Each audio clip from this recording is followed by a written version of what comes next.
এদিকে দেরিতে হলেও জামায়াতে ইসলামী এবং ছাত্র শিবির নিষিদ্ধের সিদ্ধান্তকে স্বাগত জানিয়েছেন দীর্ঘদিন থেকে এ দাবি করে আসা বিশিষ্টজনেরা। তারা বলছেন এই সিদ্ধান্তের কারণে নানান অভিঘাত আসতে পারে দেশের উপর। সেই চ্যালেঞ্জ মোকাবেলায় প্রস্তুত থাকতে হবে সরকারকে।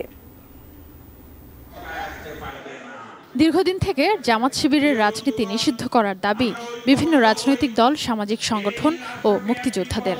শহীদ জননী জাহানারা ইমামের নেতৃত্বে ৭১-এর ঘাতক দালাল নির্মূল কমিটি গঠিত গণ আদালত এবং পরবর্তীতে গণজাগরণ মঞ্চের দাবিও ছিল জামাত শিবির নিষিদ্ধ করা।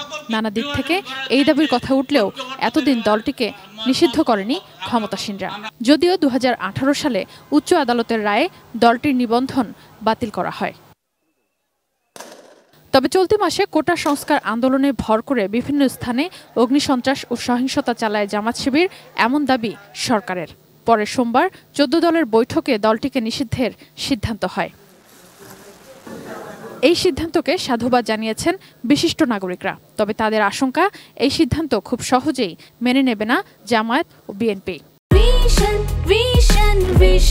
100% কপার কন্ডেন্সারে তৈরি ভিশন ফ্রিজ, তাই গুণে মানে অটুট থাকে বছরের পর বছর। এমনকি ভিন্ন নামে দল গঠনও করতে পারে জামায়াত। নিষিদ্ধ করলে যে সন্ত্রাস বন্ধ হয়ে যাবে এটা মনে করার কোনো কারণ নেই। কারণ জামাতে ইসলামীর অবস্থান এখন শুধু দলের মধ্যে না, তারা তো বেনামে তো দল করেইছে। এমনকি সরকারি দলে ছাত্রলীগ, আওয়ামী লীগের মধ্যে তাদের অনুপ্রবেশ ঘটেছে।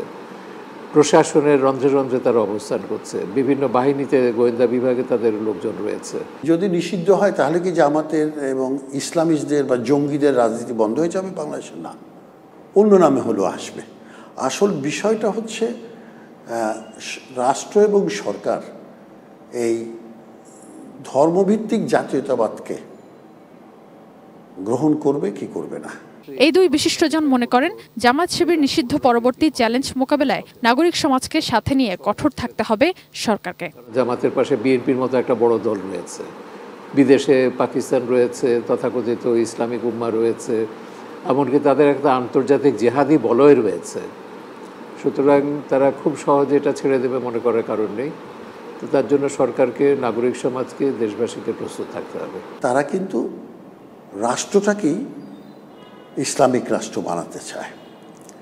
এখন এইটা কিন্তু একটা আদর্শগত লড়াই। সেখানে কাউকে নিষিদ্ধ করলেন, কাউকে ছেড়ে রাখলেন, তাতে কিন্তু খুব একটা হেরফের হবে না। হ্যাঁ, সোর্স অফ ফান্ড টার্নগুলি বন্ধ হবে কিছুটা। সব নির্ভর করছে কিন্তু সদিচ্ছার উপরে। Sadia Afroz, ATN news, Dhaka.